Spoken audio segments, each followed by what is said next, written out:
ರಾಮಲಿಂಗಾರೆಡ್ಡಿ ಅವರು ಅಸಮಾಧಾನಗೊಂಡಿದ್ರು. ಅದಕ್ಕೆ ನಾನು ನನ್ನ ಸ್ಥಾನಕ್ಕೆ ರಾಜೀನಾಮೆಯನ್ನ ಕೊಡ್ತೀನಿ ಅಂತ ಹೇಳಿದ್ರು. ನಂಗೆ ಭರವಸೆ ಕೊಟ್ಟಿದ್ರು. ಭರವಸೆಯಂತೆಗೆ ಖಾತೆ ಕೊಡ್ಲೇ ಇಲ್ಲ. ಆ ಕಾರಣಕ್ಕಾಗಿ ನಾನು ರಾಜೀನಾಮೆಯನ್ನ ಕೊಡ್ತೀನಿ ಅಂತ ಹೇಳಿದ್ರು. ಇದೀಗ ಮಾತುಕತೆ ಎಲ್ಲ ನಡೀತಾ ಇತ್ತು.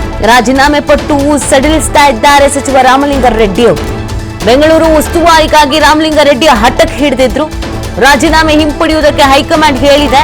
ಜಲಸಂಪನ್ಮೂಲ ಇಲಾಖೆ ಬಗ್ಗೆ ನಂಗೆ ಮಾಹಿತಿ ಇಲ್ಲ. ಇದೇ ಕಾರಣಕ್ಕೆ ನಾನು ಖಾತೆ ಬದಲಾವಣೆ ಕೇಳಿದ್ದೆ. ನಿಮ್ಮ ರಾಜೀನಾಮೆ ಸ್ವೀಕರಿಸುವುದಿಲ್ಲ ಅಂತ ಹೇಳಿದ್ದಾರೆ. ಸಿಎಂ ಡಿಕೆ ಶಿವಕುಮಾರ್ ಸುರ್ಜೇವಾಲಾ ಅವರ ನಿರ್ಧಾರಕ್ಕೆ ನಾನು ಬದ್ಧ. ಸದ್ಯಕ್ಕೆ ನನ್ನ ನಿಲುವಿನಲ್ಲಿ ಯಾವುದೇ ಬದಲಾವಣೆ ಇಲ್ಲ ಅಂತ ಹೇಳ್ತಾ ಇದ್ದಾರೆ. ಸಕಾರಾತ್ಮಕ ಫಲಿತಾಂಶಕ್ಕಾಗಿ ಕಾಯ್ತಾ ಇದ್ದೇನೆ ಅಂತ ರಾಮಲಿಂಗಾರೆಡ್ಡಿ ಅವರು ಹೇಳ್ತಾ ಇದ್ದಾರೆ. ಓಕೆ ಅಂದ್ರೆ ಅವ್ರಿಗೂ ಒಂದು ಕ್ಲಾರಿಟಿ ಸಿಗ್ತಾ ಇಲ್ಲ. ನಿಮ್ಮ ರಾಜೀನಾಮೆಯನ್ನ ಅಂಗೀಕರಿಸಲ್ಲ ಅಂತ ಹೇಳಿದ್ದಾರೆ ಅಂತ ಹೇಳ್ತಾ ಇರೋದು. ಅಂಗೀಕರಿಸಲ್ಲ ಅಂತಂದ್ರೆ ಹಂಗಿದ್ರೆ ಇವ್ರು ಕೇಳಿದ್ದು ಖಾತೆ ಕೊಡ್ತಾರಾ? ಇವ್ರು ನೋಡಿದ್ರೆ ನಂಗೆ ಅದ್ರ ಬಗ್ಗೆ ಐಡಿಯಾನೇ ಇಲ್ಲ.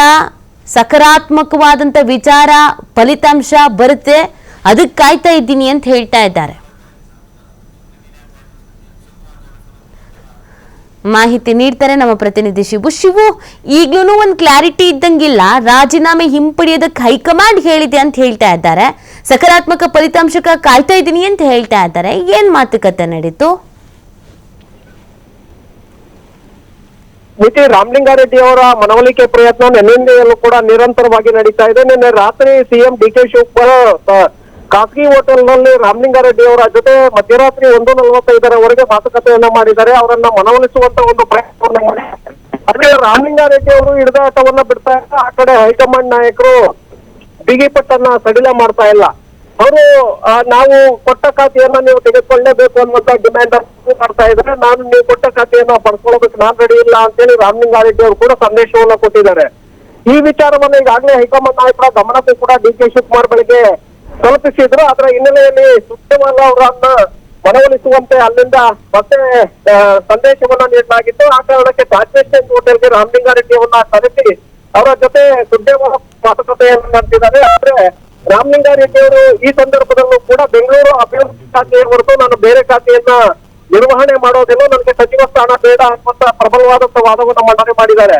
ಇದೊಂದು ಕಡೆ ಸುರ್ಜೇವಾಲಾ ಅವರು ಕೂಡ ಹೈಕಮಾಂಡ್ ನಿರ್ಧಾರವನ್ನ ಬಹಳ ಸ್ಪಷ್ಟವಾಗಿ ರಾಮಲಿಂಗಾರೆಡ್ಡಿ ಅವರಿಗೆ ಹೇಳಿದ್ದಾರೆ. ನಾವು ನಿಮ್ಮ ರಾಜೀನಾಮೆಯನ್ನು ಅಕ್ಸೆಪ್ಟ್ ಮಾಡೋದಕ್ಕೆ ಆಗೋದಿಲ್ಲ. ಜೊತೆಗೆ ಹಿರಿಯ ನಾಯಕರು ಪಕ್ಷಕ್ಕೆ ನಿಮ್ಮ ಅಗತ್ಯತೆ ಇದೆ, ಹಾಗಾಗಿ ಮತ್ತೊಮ್ಮೆ ನೀವು ಯೋಚನೆ ಮಾಡಿ ಅನ್ನುವಂತ ವಿಚಾರವನ್ನ ಹೇಳಿ ಅಲ್ಲಿಂದ ಅವರನ್ನ ಕಳಿಸಿಕೊಟ್ಟಿದ್ರು. ಇದಕ್ಕೆ ರಾಮಲಿಂಗಾರೆಡ್ಡಿ ಅವರು ತಮ್ಮ ಕಚೇರಿಯಲ್ಲಿ ಕೋರಮಂಗಲದ ಕಚೇರಿಯಲ್ಲಿ ಸುದ್ದಿಗೋಷ್ಠಿಯನ್ನು ಮಾಡ್ತಾ ಇದ್ದಾರೆ. ಅಲ್ಲಿ ಮಾಧ್ಯಮಗಳಿಗೆ ಈಗಾಗಲೇ ಬಹಿರಂಗವಾಗಿ ಹೇಳಿಕೆಯನ್ನು ಕೊಟ್ಟಿದ್ದಾರೆ. ಡಿಕೆ ಶಿವಕುಮಾರ್ಗೂ ಕೂಡ ನಾನು ಏನ್ ಹೇಳ್ಬೇಕು ಎಲ್ಲವನ್ನೂ ಕೂಡ ಹೇಳಿದ್ದೇನೆ. ಹಾಗೆ ಸುರ್ಜೇವಾಲಾ ಅವರನ್ನ ಭೇಟಿ ಮಾಡಿ ಬಂದಿದ್ದೇನೆ. ಅವರಿಗೂ ಕೂಡ ನನ್ನ ನಿರ್ಧಾರವನ್ನ ತಿಳಿಸಿದ್ದೇನೆ. ಸಂಜೆಯವರೆಗೆ ಈ ಒಂದು ಸಮಸ್ಯೆ ಇತ್ಯರ್ಥ ಆಗುವಂತ ಸಾಧ್ಯತೆಗಳಿದೆ, ಭರವಸೆ ಇದೆ. ಸುರ್ಜೇವಾಲಾ ಮತ್ತೆ ಡಿಕೆ ಕಡೆಯಿಂದ ಕಾಲ್ ಬರ್ಲಿ ಅಂತೇಳಿ ನಾನು ಕೂಡ ವೇಟ್ ಮಾಡ್ತಾ ಇದ್ದೀನಿ. ಯಾವುದೇ ಪಾಸಿಟಿವ್ ಥಿಂಕಿಂಗ್ ಬೇಡ, ನೆಗೆಟಿವ್ ಥಿಂಕಿಂಗ್ ಬೇಡ, ಪಾಸಿಟಿವ್ ಆಗಿ ಇರೋಣ ನಾವು.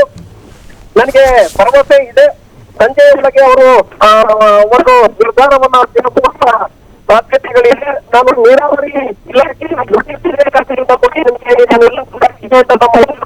ನಾನೆಲ್ಲ ಸ್ಪಷ್ಟ ನಿರ್ಧಾರವನ್ನ ಅವರಿಗೆ ತಿಳಿಸಿದ್ದೇನೆ ಅನ್ನುವಂತ ಹೇಳಿಕೆ ರಾಮಲಿಂಗಾರೆಡ್ಡಿ ಅವರು ಕೊಟ್ಟಿದ್ದಾರೆ.